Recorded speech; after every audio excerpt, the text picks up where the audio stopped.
आज हम बात करेंगे पुराने जमाने के 10 बदनाम तस्करों की, जिन्होंने अपनी चालाकी और दम से दुनिया को हिला के रख दिया था।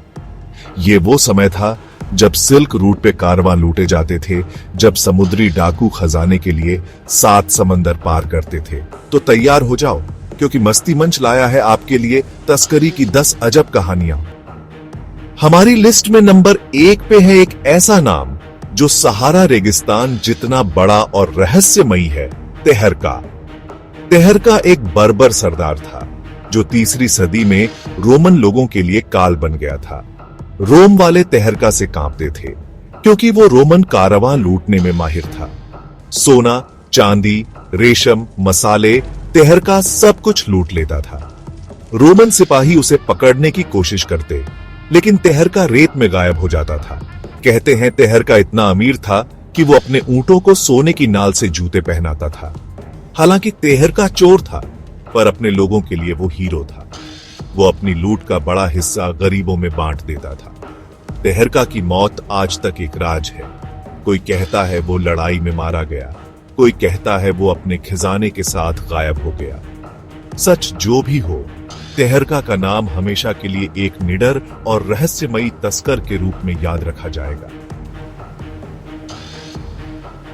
अब चलते हैं पुराने मिस्र, जहां नील नदी के पास राज करती थी एक रहस्यमयी औरत, अमनहोतेप। अमनहोतेप कोई मामूली औरत नहीं थी, वो थी मिस्र की सबसे बड़ी जासूस और तस्कर। 14वीं सदी ईसा पूर्व में जब मिस्र में अकाल पड़ा, तो अमनहोतेप ने अपनी चतुराई से एक ऐसा जाल बिछाया जिसमें फराओ के दुश्मन फंस गए। वो फराओ की सीक्रेट एजेंट बन गई और उनके दुश्मनों को अंदर से कमजोर करने लगी। अमनहोतेप अपनी खूबसूरती और चालाकी से दुश्मन राजाओं को अपना गुलाम बना लेती थी और उनसे मिस्र के लिए अनाज और सोना मंगवाती थी। कहते हैं अमनहोतेप के पास जादू था और वो अपनी बातों से किसी को भी अपना गुलाम बना सकती थी। अमनहोतेप ने अपनी जासूसी और तस्करी से मिस्र को बचाया और फराओ की नजरों में अपनी जगह बनाई। आज भी मिस्र के लोग अमनहोतेप को हीरो मानते हैं। अब हम आते हैं पुराने ग्रीस, जहां हमें मिलता है एक ऐसा तस्कर जो मैदान में नहीं बल्कि छुप के लड़ता था, पैसिमेडिस।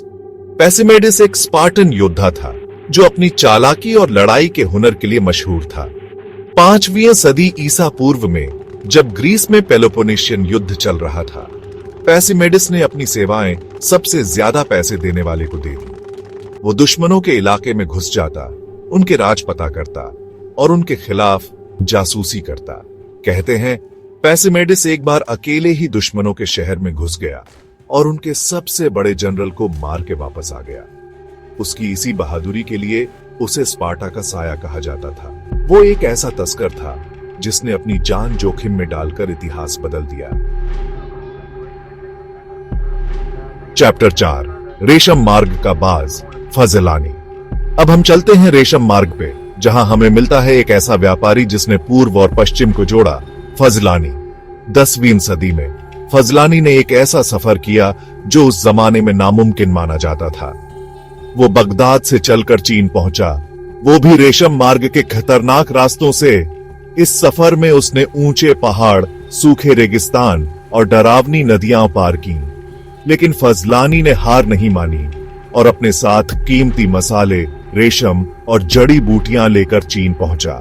चीन में उसने अपना सामान बेचकर खूब पैसा कमाया और वापस अपने देश लौट आया। फजलानी ने अपने सफर की कहानी भी लिखी, जो आज भी बहुत जरूरी है।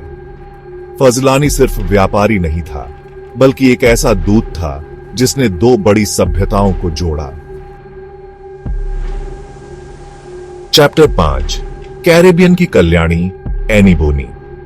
अब हम चलते हैं 18वीं सदी के कैरेबियन सागर, जहां राज करती थी एक खतरनाक महिला समुद्री डाकू, एनी बोनी।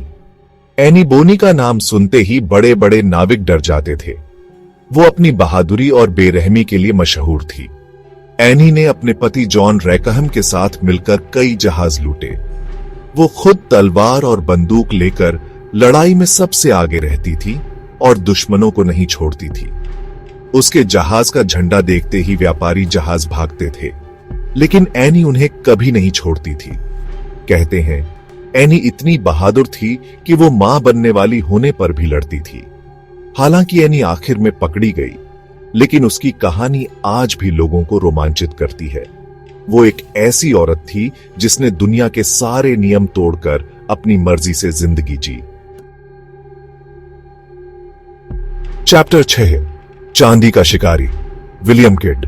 17वीं सदी में हमारा सामना होता है एक ऐसे समुद्री डाकू से जो इतिहास में एक विवादित किरदार बन गया, विलियम किड।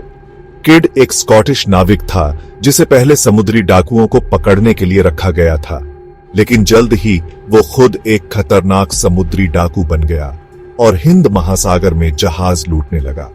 कहते हैं कि किड ने एक बार एक मुगल जहाज लूटा था जिसमें बहुत सारा खजाना था। हालांकि किड हमेशा कहता रहा कि उसके पास लूट का सामान रखने का हिक था, लेकिन उसे पकड़ लिया गया और फांसी दे दी गई। किड का खजाना आज तक नहीं मिला और कहते हैं कि वो दुनिया में कहीं छुपा है। 19वीं सदी में हम चलते हैं चीन, जहां हमें मिलता है एक ऐसा नाम जो अफीम के व्यापार के लिए जाना जाता है, लांसा।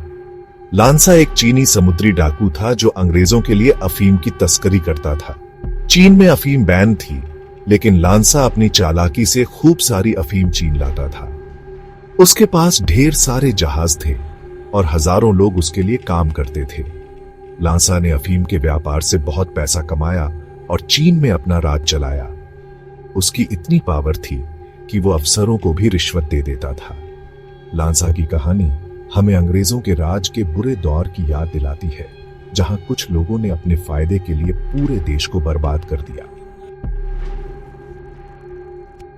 चैप्टर 8, 20वीं सदी में हम चलते हैं अमेरिका, जहां हमें मिलता है एक ऐसा गैंगस्टर जो अपने आप में एक संस्था बन गया, अल कैपोन। अल कैपोन का नाम सुनते ही शिकागो कांपता था। वो एक खतरनाक गैंगस्टर था जिसने शराबबंदी के टाइम पे शराब बेचकर करोड़ों कमाए। उसके गैंग में सैकड़ों गुंडे थे जो उसके लिए लोगों को डराते थे और उसके दुश्मनों को मारते थे। अल कैपोन अपनी चालाकी और बेरहमी के लिए जाना जाता था। वो पुलिस और अफसरों को भी रिश्वत दे देता था। हालांकि अल कैपोन आखिर में टैक्स चोरी के केस में पकड़ा गया, लेकिन उसकी कहानी आज भी फिल्मों और किताबों में जिंदा है। चैप्टर 9, 20वीं सदी के आखिर में हम चलते हैं कोलंबिया, जहां हमें मिलता है एक ऐसा ड्रग माफिया जो दुनिया का सबसे बड़ा कोकीन तस्कर बन गया, पाब्लो एस्कोबार।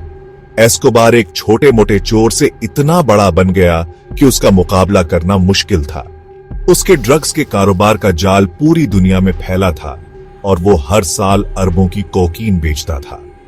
एस्कोबार अपनी बेरहमी के लिए भी जाना जाता था। उसने अपने दुश्मनों को खत्म करने के लिए कुछ भी किया। उसने नेताओं, पुलिस वालों और जजों को भी नहीं छोड़ा। हालांकि एस्कोबार आखिर में पुलिस ने मार दिया, लेकिन उसकी कहानी आज भी लोगों को डराती है। चैप्टर 10, 21वीं सदी में तस्करी बदल गई है, डार्क वेब। और इस डिजिटल दुनिया का बॉस था रॉस उल्ब्रिcht। रॉस ने सिल्क रोड नाम की एक वेबसाइट बनाई जो ड्रग्स, हथियार और दूसरी गैरकानूनी चीजें बेचने का अड्डा बन गई।